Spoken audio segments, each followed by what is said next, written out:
It is so important to set clear goals, understand your audience, and develop a content calendar that ensures not only consistent success with growth, but consistent sales. And entrepreneurs need to learn to streamline their marketing efforts for maximum impact. Hey, everyone. Welcome back to another episode of the Socially Ausome Podcast. I'm your host, Alyece Smith, and today we're diving into Content Strategy 101. And I got really inspired to do this episode after my masterclass last week called From Views to Revenue, where we talked about building out your content strategy from scratch, okay? From zero, and how important it is to align your marketing efforts with your sales system and your offering your ideal client. And if you missed the masterclass, you weren't able to attend it live, DM me the word revenue on IG, and I'll send you all the details about getting the replay. But we're going to talk today about the blueprints for consistent success, because let's face it, winging it only works for so long, right? Maybe you started your business, you were clueless on how to create content, so you just started kind of copying what's out there, and that's okay. That's how most beginners learn, right? We watch what's working for other people and recreate it of our own. But when we get down to business, you need your own content strategy, and it has to be tailored to your ideal client's needs and desires. And it's kind of like building a house, right? You start with a plan, unless you're aiming for a Pinterest fail, and I'm not going to take you back to my 2012 Pinterest days, but you got to have a plan, right? Because let's be honest, what you've been doing up until this point may not be working for you. So step one is really setting clear goals. What do you want to achieve with your content? Is it more followers? Is it more sales? Are you more of an influencer where you get paid by the views, right? So it's really important to know the focus and the goal of each piece of content that you put into the world. Now, most of my audience that's following this podcast are entrepreneurs looking to make money, right? So unless you're a nonprofit, 9 times out of 10, sales is a goal. But we have to make sure that every piece of content you put out into the world aligns with the offer that you're selling, or it's not going to make sense to your buyer. It's not going to be logical to take the next step with you. So I want you to get super specific. If your goal is vague, like, oh, I want more followers, my cat could be your social media manager. And that's just a joke because I actually hate cats, but that's for a different podcast episode. The point is, it's got to be specific, right? SMART goals, Google it, okay? They got to be specific, measurable, actionable, achievable, all of those things. So I want to tell you a quick story. One of my students came to me and she was saying, I want to grow my social media. And I asked her, what does that mean for you? Right? What does growing your social media mean for you? And after digging some, we nailed down her goal was really to increase her Instagram engagement by 20% in 3 months. That was an achievable goal. It's measurable, right? It's a SMART goal. It's based on what her past increased engagement has been. So with a clear goal, we were able to build a strategy around that. Okay. And so when we really dug deep into understanding her audience, who are they? What are they like? Where do they hang out online? What problems do they have? How can she solve them? How is her offer related to that? We kind of stalked them on social media a little bit, and that's totally acceptable, by the way, for market research. But we created a persona and almost like an imaginary friend, right? That's business related.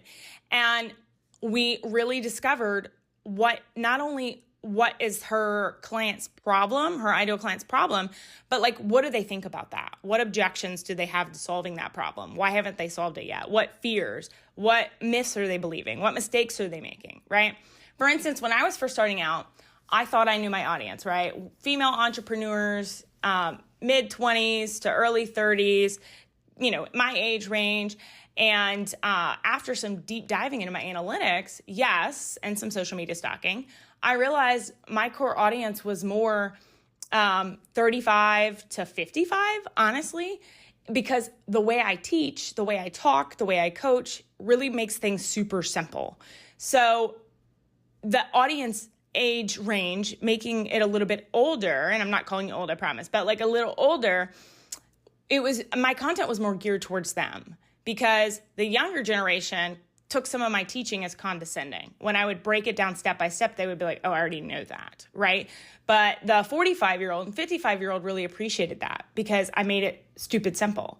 So I realized my core audience was different, and I changed how I approached my content, not necessarily the topics, but how I covered them and the tone that I used. So we want to take your goals, align them to your content, and develop a content calendar. This is your blueprint, right? You need to plan out what you're posting, when and where. It's like meal prepping, but for your content. And trust me, just like with meal prepping, it saves you a lot of last minute panic and poor decisions, right? So no more microwave dinner kind of thing. So one of my clients used to post whenever she had time. She had a 9 to 5. She would just kind of, wing it as she went. A lot of times it was on her lunch break. Her engagement was all over the place because it was not planned. And when she got a second at work on her lunch break, she would just throw something up. So it wasn't strategic, right? Her engagement some days was great. Her sales were really low. But when we created a calendar together, and we scheduled her posts for the next 30 days, the result was amazing. Consistent posting can lead to more engagement, but consistent messaging leads to more sales. So write that down, save this episode so that you can come back and listen to that again, because that is key. It's also consistent branding, right? So when she stopped feeling like she was constantly scrambling for content ideas and started planning this out, spending just an hour on Sunday to get her ideas together, she made sure that every piece of content that went out into the world was aligned with her brand goals, her ideal client and her offer, and her sales goals. And that is how you create a strategic content plan. So it's really important to be consistent, but also be flexible. So I want you to stick to your plan, but don't be afraid to tweak it as you go, right? If something's not working, obviously we don't want to keep doing what's not working. We need to change it.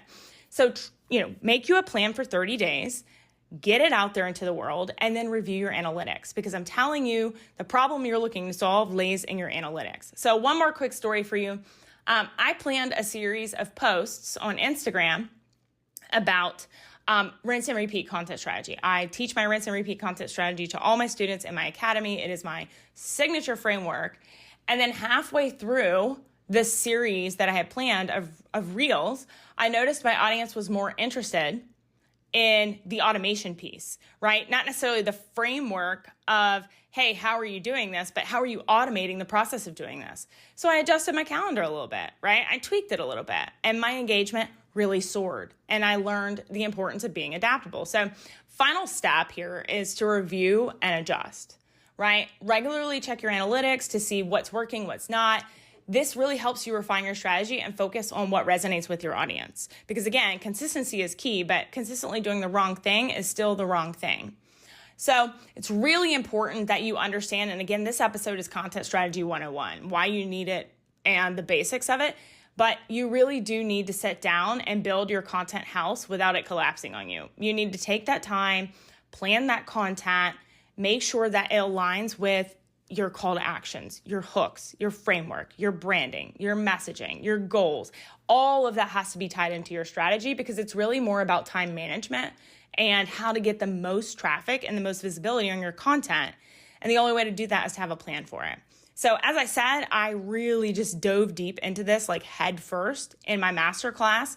I gave everyone that attended my masterclass templates to, really get clear on their ideal client, clear on their offer, templates to build that content strategy as a whole. So if you want more details on that masterclass, DM me the word revenue on IG and I'll make sure to get those for you. But as always, if you got any value out of this episode at all, I would love for you to leave me a review, subscribe to the podcast. It's my absolute love language. I do weekly trainings live in my Facebook community, Socially Ausome Entrepreneurs, at noon Central Standard Time every Wednesday. So if you're not already in there, make sure you plug in. I'll put the link in the show notes for you. But I have several trainings with visuals for you on content strategy in the group as well. So if this is something you're struggling with, go into that group, type strategy in the search bar. You'll be able to see all of the trainings I've done on there. And then, of course, you'll be in the group to get notified on every week's upcoming training.